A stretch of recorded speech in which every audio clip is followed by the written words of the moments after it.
Statics, type 4 lamina. So this question doesn't come up too often, where we're looking at a lamina and we're asked to find the distance of its centre of mass from each of the lines AB and AD. So what we're going to do for this shop sign is we're going to actually take it and we're going to fix it onto a coordinate geometry plane, so in other words an XY plane, and we're going to make this point A the origin. So by making A our origin,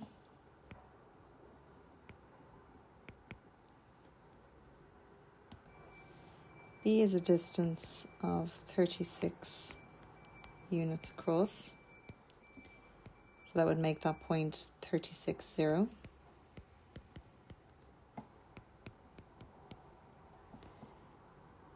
C is this point up here. And then we have D. So D is out to 0 and up to 40. So we know the height up is 12 here from the point B.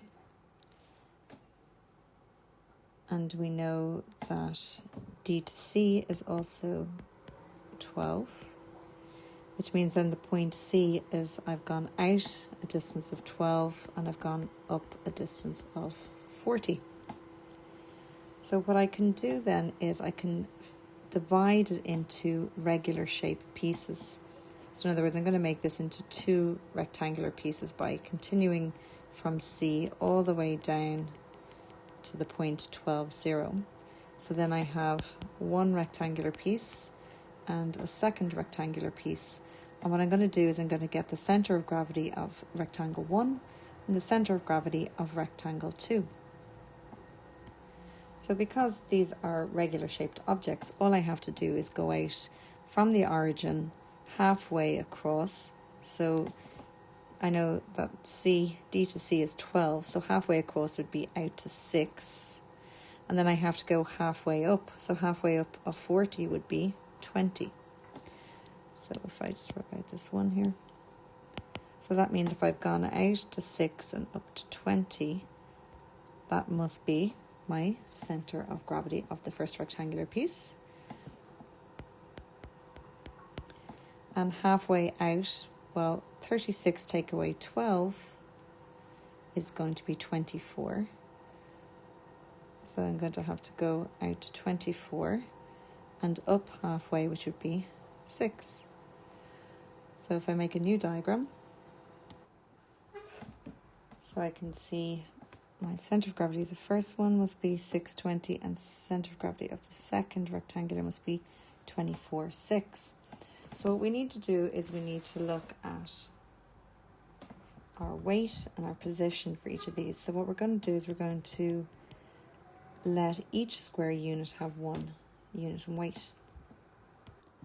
And by letting each square unit area have weight of 1 unit, well, if I look at area 1, well, it's going to be length by width, so that's 40 by 12, which gives us 480 square units. And if I look at area 2, well, that's going to again be length by width, so 24 by 12 gives us 288 square units. So in other words, the weight of rectangle 1 is 480, and that's acting through the position 620. So in other words, if I was to mark in my vector force, weight is acting down through this position here. And if I look at the second rectangle, well, the weight is 288, and that's acting through the centre of gravity of that rectangle, which is at position 24, 6. So again, we have the weight acting down there on our diagram. So of course, for the whole system, the total weight is 480 plus 288, which is 768. And that's acting through the centre of mass for the whole system, which is represented by X bar, Y bar. So what we need to know is, for this question is, well, what is x bar, y bar? In other words, what is the centre of mass?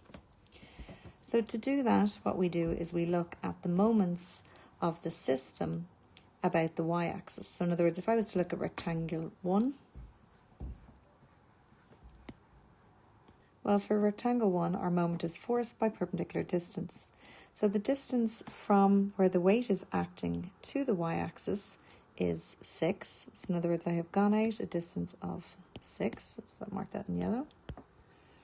It's actually harder to see. I'll mark it in purple. So I've gone out a distance of 6 from the y-axis, and the weight is 480.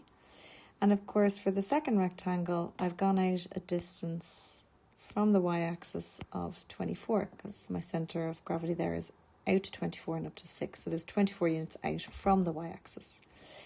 So in other words, my force is 480 by the perpendicular distance to the y-axis, plus the force, which is 288, by the distance to the y-axis. So the perpendicular distance to the y-axis is 24. And that has to be the same as the total weight times the distance from its centre of mass to the y-axis. So if I simplify the left-hand side, I get 9,792. And on the right-hand side, I get 768 x bar. In other words, the x coordinate is going to be 12.75. So if we do the same, where we take the moments about the x-axis this time,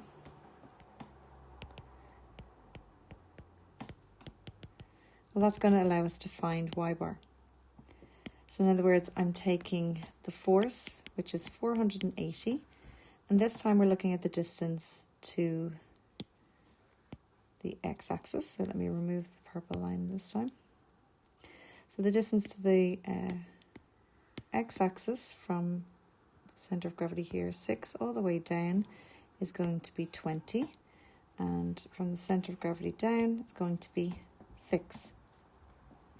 So therefore our force by perpendicular distance, well, it's going to be 480 and 20 units down to the x-axis. Force 288 and 6 units down to the x-axis.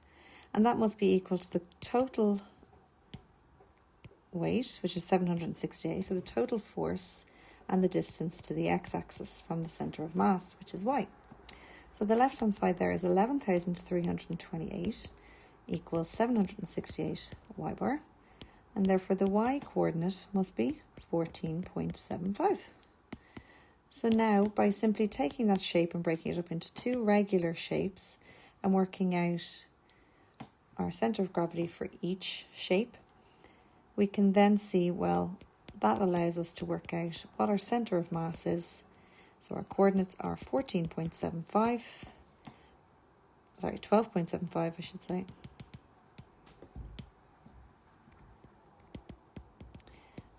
Uh, 14.75. So that is the centre of mass.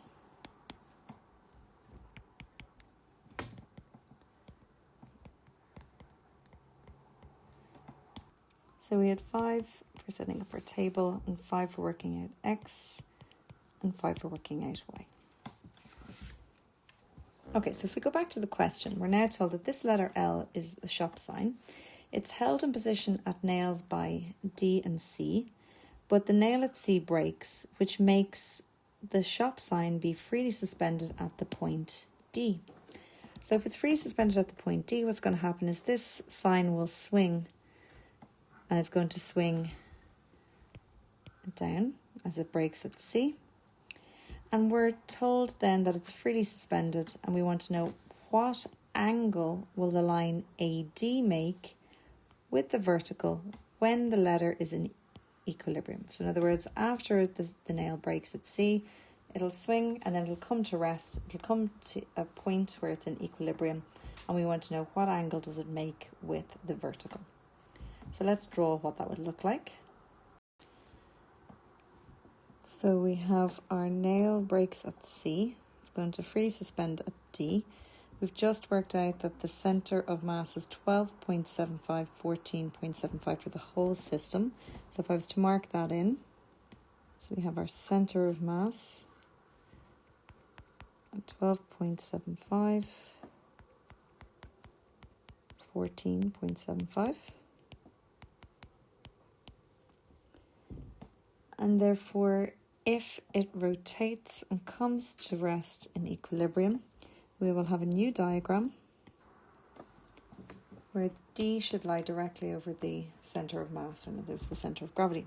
So the angle we're looking for is the line that AD makes with the vertical. So in other words, this is our angle here, angle theta. And if we look, if I take my centre of gravity and I go directly across to the line AD and I go directly up, well, I've gone out to 12.75.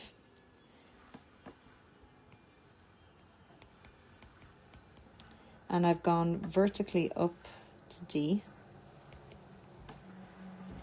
And if I've gone vertically up, well, I was 14.75 from the base. So 40 minus 14.75 gives us this distance to the top of 25.25. So now, if I draw a right angle triangle, I have 25.25. And then if I go down, the angle that we're looking for here is theta. And lo and behold, we just simply have opposite and adjacent. So what might seem like a complex question is actually a very easy trick. So it's just tan theta is the opposite over the adjacent. So again, really good diagrams in these static questions make life much, much easier once we see what's going on. And all I need to do now is just simply get tan inverse